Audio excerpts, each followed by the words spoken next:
Assalamualaikum warahmatullahi wabarakatuh teman-teman, jumpa lagi dengan saya dan Loic di Perancis. Di video ini kami akan membahas tentang legislatif di Perancis. Nah, jadi minggu kemarin, la semaine dernière, ada pemilihan presiden di Perancis. Jadi avant il y avait 12 candidats, ada 12 kandidat dan tinggal 2. En fait, ici, comment se passent les élections présidentielles? Donc les élections présidentielles, pour être candidat déjà, il faut avoir plus de 25 ans. Donc un homme et une femme peuvent être candidats. Avoir 25 ans, avoir fait son service civique, donc c'est juste une journée, présentation de la République, tout ça. Il faut ensuite avoir 500 signatures, donc de maires, d'élus, etc., de députés, donc des parrainages. Et en fait, quand on a 500 signatures, on doit les envoyer, je crois il y a un ministère qui s'occupe de ça en France. Elles sont validées et ensuite vous êtes candidat à l'élection présidentielle. Et ensuite, si votre parti a plus de 5% des votes, et on vous rembourse tout l'argent que vous avez dépensé pendant l'élection. Si vous avez moins de 5%, si vous avez dépensé des millions, vous pouvez les payer. Ouais. Ada 12 sebelumnya dan tinggal 2 karena di sini itu perbedaannya ya 2 tours. Ada 2 kali untuk memilih presiden. Yang pertama dari 12. Jadi tinggal 2, dipilih 2 seperti itu yang paling tinggi ratingnya. Dari 2 ini nanti dipilih lagi. Alors, il y a 2. Le premier c'est Macron, Emmanuel Macron, notre président maintenant. Et le deuxième c'est Marine Le Pen. Alors, ma question est, quels sont les programmes de Emmanuel Macron et Marine Le Pen? Est-ce que tu peux nous expliquer s'il te plaît? Alors, Emmanuel Macron, parmi ses grandes réformes, il y a la loi travail, c'est-à-dire qu'il veut que les entreprises aient le droit de licencier les gens sans raison, sans leur donner d'argent. Alors qu'avant, si tu licenciais quelqu'un qui avait un contrat, tu devais soit lui payer la fin de son contrat entièrement, soit tu devais lui donner des dizaines et des dizaines de milliers d'euros d'amende pour la personne, parce que quand tu perds ton travail, tu es au chômage. Et maintenant, avec la loi Macron, une entreprise, si par exemple vous avez travaillé 10 ans dans une entreprise, l'entreprise doit vous payer à peu près 2 mois de salaire et vous avez perdu votre travail. Donc il a détruit les règles sur le travail.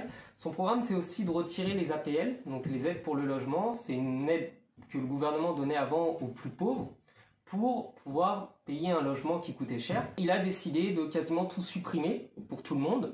Donc comme ça, les gens qui sont très pauvres, qui payaient plus de la moitié de leur salaire pour le loyer, n'ont plus d'aide. Donc maintenant, ce qui est bien, c'est que les gens font le choix entre manger et se loger. Donc souvent, il y a des gens qui se retrouvent à vivre chez des amis, chez de la famille, parce qu'ils n'ont plus d'argent. Et c'était une chose qui n'existait pas avant lui. La troisième chose, c'est de faire travailler les gens jusqu'à 65 ans. Avant, en France, on travaillait jusqu'à 62 ans. Et il y avait un système de retraite qui est un peu compliqué, mais qui permettait à tout le monde, à 62 ans, d'aller à la retraite. Et il veut faire travailler les gens jusqu'à 65 ans, en disant que les gens vivent plus vieux en France. La moyenne d'âge pour le décès, c'est 80 ans, je crois. Et donc, on doit travailler plus vieux, sauf que généralement, les gens, à partir de 65 ans, ils tombent malades. Donc, ce qu'il veut, c'est que les gens travaillent, peut-être jusqu'à ce qu'ils meurent. Je pense que c'est ça qu'il veut. Et concrètement, il a aussi retiré complètement les impôts sur les riches. Donc les riches ne payent presque plus d'impôts. Et par contre, du coup, il a mis des impôts sur les personnes âgées, les handicapés, les étudiants et les gens pauvres. Voilà, un petit peu le programme d'Emmanuel Macron. Alors, le deuxième candidat, c'est Marine Le Pen. Quels sont les programmes de Marine Le Pen? Alors Marine Le Pen, son programme, ça se résumerait autour des étrangers. C'est-à-dire qu'elle ne veut plus qu'il y ait d'étrangers en France. Elle considère qu'il n'y a pas assez de travail pour les Français. Et par exemple, sur Sika, elle ne veut plus que les musulmanes portent le voile. Elle veut interdire le voile même dans la rue, parce que jusqu'à présent c'était dans les entreprises. Et que si une femme musulmane porte le voile, elle prenne une amende. Et ce serait des amendes de plusieurs centaines d'euros. Donc si je devais résumer son objectif, c'est ne plus avoir d'étrangers en France et s'attaquer aux musulmans. C'est trop triste. En fait, il y en a un qui est un espèce de dingue qui va qui va tuer tous les pauvres, en fait, qui va tuer tous les gens normaux. pour aider ses copains riches, et il y a l'autre qui veut juste expulser les étrangers.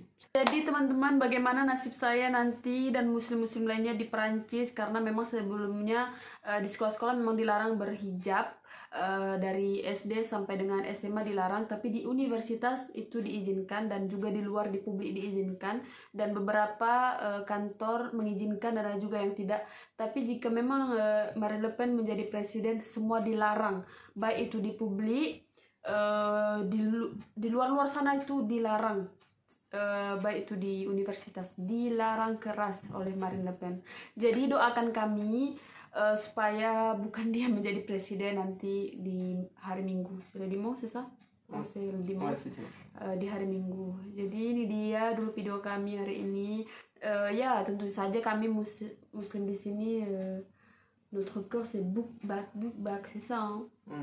Et toi, t'es triste? Bah, en fait, c'est pas quoi en français. Ici, dans votre papier, il n'y a pas la religion, vous êtes musulman ou pas. Non, non, non. Du coup, ça c'est bien. Alors qu'en Indonésie, on a le preuve qu'on est musulman ou pas. Du coup, pour Loïc, ça va, même si Marine Le Pen, mais c'est pour les femmes musulmanes qui portent toujours les voiles comme moi, c'est triste. Même Emmanuel Macron, son gouvernement, qui n'est soi-disant pas trop contre l'immigration, n'aide pas du tout pour que les étrangers viennent en France. C'est toujours très compliqué, c'est quasiment impossible pour un étranger de venir travailler en France, pour un étranger qui n'est pas européen. Et même la seule différence, c'est qu'il y en a un qui veut pas interdire le voile, et l'autre veut interdire le voile, mais avec les deux... Oui, avec les deux, c'est... Moi, la personne pour qui j'ai voté, je suis pas du tout d'accord avec tout, pas du tout, hein. Mais oui, c'est juste que c'est le moins pire. En fait, on est en France, si je devais finir la vidéo, on vote pas pour le meilleur candidat, on vote pour le moins pire. Jadi ini dulu video kami untuk hari ini. Jika kalian ada pertanyaan bisa di komen, di like juga, dan jangan lupa di subscribe. Donc merci beaucoup, merci beaucoup. Bon, au revoir, assalamualaikum.